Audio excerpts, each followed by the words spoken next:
Come from here. When you're here and you're going into single whip, it looks to me like you're coming up out of the seat, and then you're sort of flinging your leg, and then we're kind of settling in. Okay, now I'm exaggerating, but it's a little bit of it needs a little refinement. And the only thing you need to do is just relax this hamstring on this side. When you drop that hamstring, then this leg is free to go wherever you want it to without it being difficult. Also, I think some of you are really trying to get a big, huge step. And we don't need a big step. So let's just face the screen and sit down and relax this left hamstring. Okay, now just put your hands on your hips. Now this is an empty stance. It's lightly touching the floor.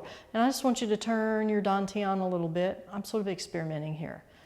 That's it, good, good, good, good. And then, so it's sort of like you're getting a little bit of a nice swinging going there. And then when you're ready, just swing it out and let the foot go. If you just stay seated and you let the hamstring go, and in your mind you can even do a little wind up to the opposite side if you want to, then it's much more natural.